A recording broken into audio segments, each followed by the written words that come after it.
Um, I guess I'll maybe start with a question and then we'll open it to the audience. What I wanted to start off with is kind of how you came to the project, because Steve and Alice wrote the film as a short originally. Is that right? And that it was their kind of it came from them. So how did you kind of become involved in the project? I had a meeting at Big Talk, which is Naira Park's company that makes all Edgar Wright stuff. And it was just after Down Terrace, and they said, "Do you want to do this film?" And I went, "Oh, I know this one. I've seen the short film for it," and I knew Alice and Steve, so I kind of went, "Yeah." But I also knew that I was about to make Kill List, which was going to be really fucking horrible, and I wanted to make a comedy immediately afterwards, just to clean the palette, kind of thing. So I said yes, and then, but basically it didn't really come, the business side of it didn't come together until after Kill List was finished, and I was just really lucky, and I just rolled straight into another movie. I mean, it is drastically different to Kill List, I think. But it has to me, it has a sort of similarly dark heart to it, I guess. I mean, so talking about that process of I guess writing with Alice and Steve, how did that progress? What was the starting point, and where did you take it to what we've seen tonight? It was always kind of conceived as something that was their script would be a jumping off point for improvisation, because they're really skilled improvisers. And after doing Kill List, which had some improvisation in it, I wanted to do a really improvised movie before the next couple of films, which were much more very strictly scripted and or with loads of effects and stuff. So I wanted to do something that was really, really loose. And then Amy Jump, who's my missus, but also co-wrote Kill List, had a pass over the script, and then we kind of brought a lot of the stuff was already in it, but then we kind of brought it more towards to fit with our other movies. Okay. And what's because it's obviously with the relatively some relatively local to us, the places that they visit. Did they go round? Did they do? I've heard somewhere. Did they go on a research trip and actually did the circuit of the places that they visit in the film, or? It's all down to Eddie Oram, Steve's dad, and he knew all those places, and they basically Alice and Steve did a research trip about 2 or 3 years ago, and he did the itinerary for it, and he pointed us towards all the places like that, the Stone Circle and stuff. He knew those places, and when other places fell through, he went, "Oh no, go there." So it was all Eddie's fault, all of it. And obviously you've done quite a few festivals now. Obviously, was Cannes, was that the world premiere when you did Cannes earlier in the year? And so what's the kind of response been from international audiences to what's quite intrinsically a British humour and very British culture? I don't know. I always, I get asked it a lot, and I make it from the perspective of being in the middle of it. So I don't really think about it as English or British or whatever, just things that are happening around us. But then, it's like when you go on holiday, you only feel particularly like you're from Britain when you are abroad. You don't feel like it when you're here. So, but it was interesting seeing it. Comedy subtitled is a tricky old business, and it was interesting seeing it. But it seemed to work. So, I'm not knocking it. We will open questions from the audience now. If you wait for the mic to come to you, because we are filming. So have we got any questions for Ben? Okay, we got one up the front here.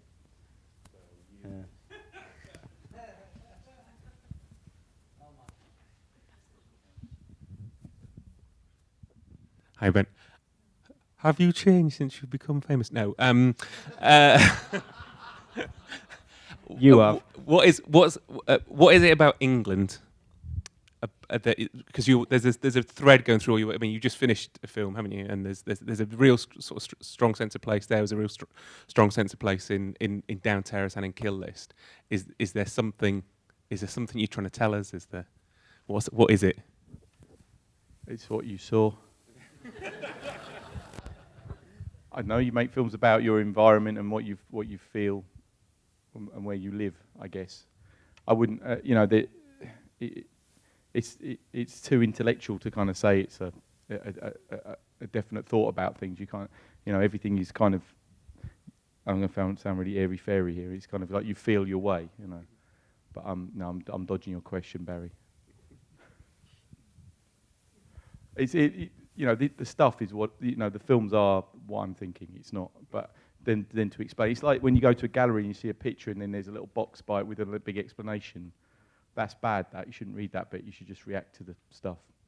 But I think, do you not think someone's going to look back at? I'm Coming looking back at your now, body. Now he's got the mic. Should we just have a conversation? It's like in the pub. But it's almost like if someone did a retrospective of your work, which someone's done already, haven't they? They did. It's scary that. I mean, it's not a trilogy of films. It's horrible when they show them one after the other, and then people.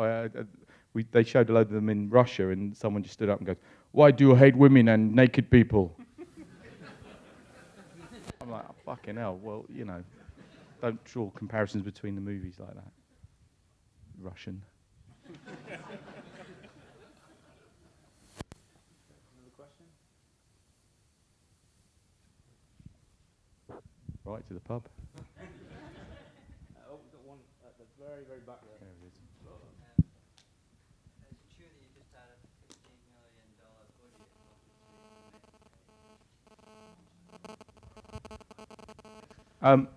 That's the next film. We just shot a film, which is an English Civil War movie about English Civil War mixed with taking loads of mushrooms. So that's next, which is like black and white and loads of psychedelia.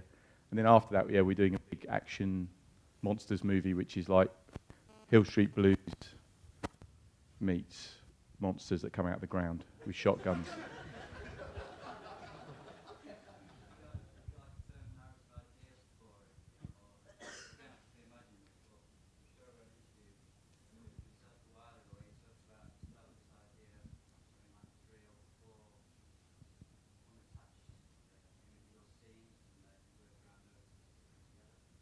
When the scripts are written, yeah. I mean, but for Freak Shift, which is the sci-fi thing, it was more. It's like wanting to do something that's action-based, it's kinetic, and is much like my experience of playing Doom originally, before they made the bad movie out of it. But it's that thing of like monsters that are really, really scary and jump out at you in corridors, and you have to shoot them with shotguns. That's the main thought for that film. But then it's also like taking like the action movie and going. Most action movies are starring middle-aged men, and this actually stars middle-aged women. So turning that action movie thing on its head, and it's lots of angry women fighting monsters with shotguns. There was another question just down here, Rebecca. Yeah, put your hand up. That's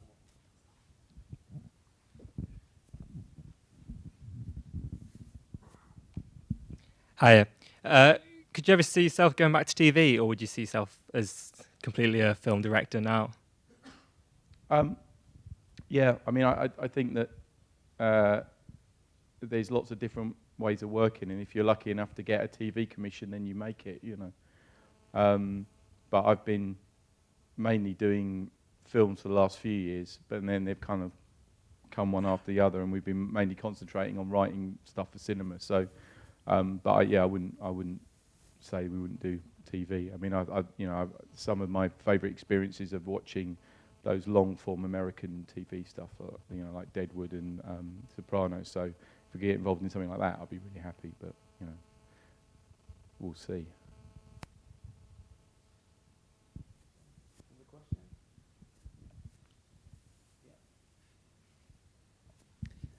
question? I was really impressed by the editing of the film, and I noticed that it was you and two other editors, and I'd just love to hear about your process with the other two editors, how you guys break it up. Is it terrifying that they may pick not your favorite take on set, and you're like going back through the footage, or I'd just love to hear a little about that. I mean, the way we work is that there's me and Amy, who's my wife, and Rob Hill. And Rob Hill edited with me on Down Terrace and on Kill List. And what we do is, Rob is somewhere else entirely. We never go and see him, and he edits whatever he wants. And it's important not to tell him what we want. And then whatever comes from him is totally unmediated. And then I see, the stuff that I might miss through. I've got my own worries about what's on set or whatever. So that's his pure edit of how he reacts to the footage. Then I edit on my own, and then I edit for Amy. So she operates through me, and I become the editor then, and I just do whatever she said. So then we get these kind of three voices kind of in it. And then I kind of, when we assemble it, then I kind of meld those three kind of points of view together.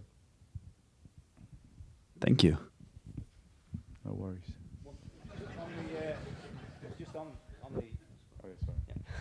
Just on the editing, I found this film to be quite different in style, because we talked when you came here for Kill List, we talked about the editing style, about it kind of absolutely getting rid of exposition and cutting it right down to the bone.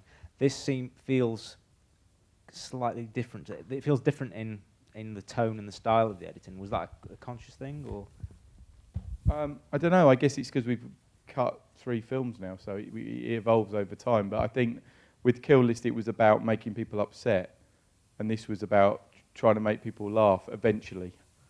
So that between those, they're very different kind of agendas. So I think it's still got that flintiness and harshness of new waveness of editing that's in Kill List and Down Terrace, but it's kind of evolving, as we go through each movie. Cool. We got another question? Yeah, just in the corner.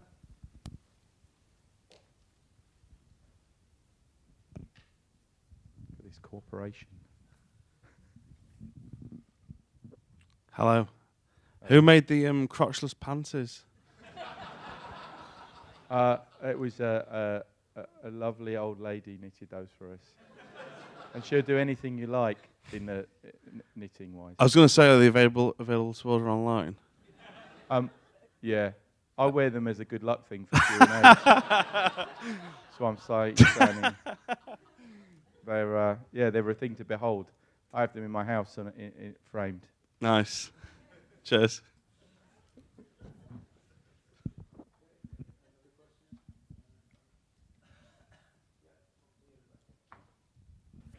Yeah, hi. As far as remorse is concerned for some of your characters, and hearing Kill List, in Kill List, they get the comeuppance. Do you ever think about the ending? Do you ever want a happy ending and remorse and all that, or do you kind of like it like the same theme and a bit of plummeting at the end? I know it's a bit of a weird question, but it's just because most. I think it is happy ending in a way. Right. It's romantic. It depends if your glass half full, half empty. At the end of Kill List, he wins a hat. Slightly upbeat, He gets his wish, which is not to have to go to work or deal with his wife and kid. So this one, they come to an understanding, kind of. I don't know, I think she goes on. I reckon she writes a book after this and becomes very successful. So it's kind of up, in its way, as life is.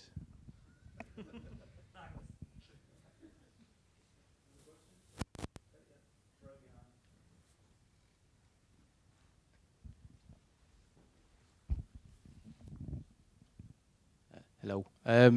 Do you think much about your genre conventions and things like that? Because you seem to, each film you make certain, it's like pigeonholed into it's going to be like a crime film, and then you've got the cult film, and then this one's kind of like a dark comedy. Do you think about the conventions when you're writing it and then try and twist them, or do you just, it's kind of like a free flowing thing that you try and do?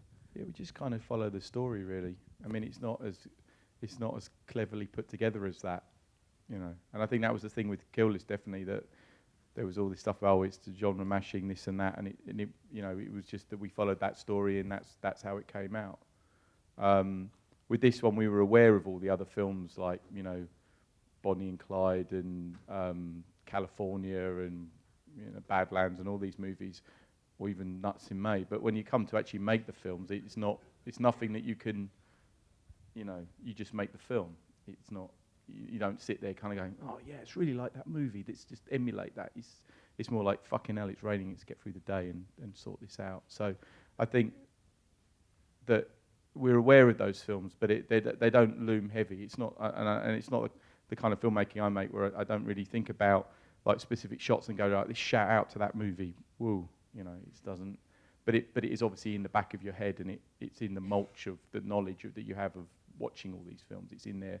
You couldn't pretend that it was all ultra original, but it's kind of it kind of influences you, but very back of your brain. Thanks. Cool. Here it comes, the coup de grace. Don't do it. No, Ben, I loved it. I thought it was fantastic. Unbelievable. And Laurie's photography is unbelievable. But what do you want to drink? What now? Yeah. I'm having Scream. Scream? Yeah, to drink. Really? Festival beer is available. Yeah. Okay. Honestly, yeah. It's really good as well. I can testify to that. I'm 2 in.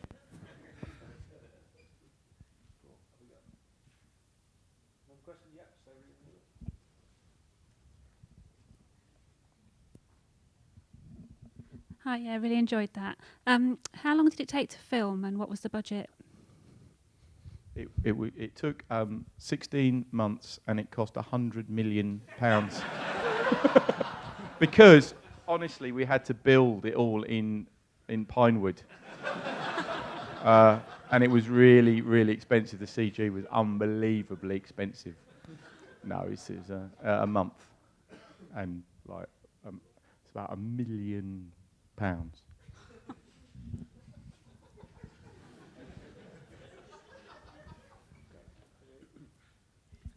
mean, some of the shots, take the Lake District for instance, the weather was amazing. You got a great deal of atmosphere there. Did you just sit out and wait for the weather to be right, or were you just really lucky?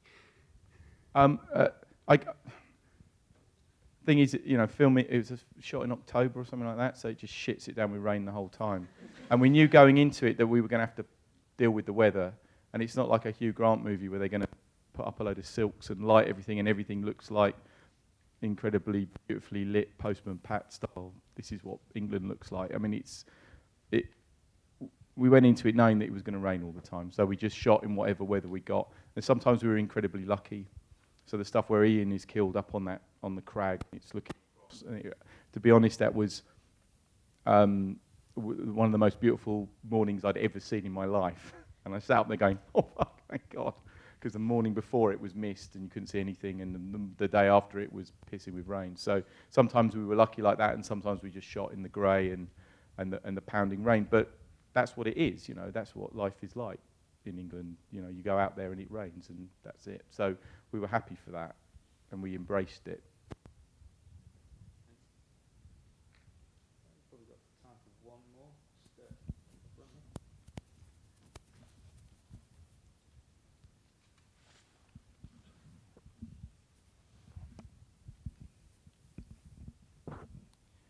How did the crew travel about then? Did you engage in the caravan ethos, or did you B&B it?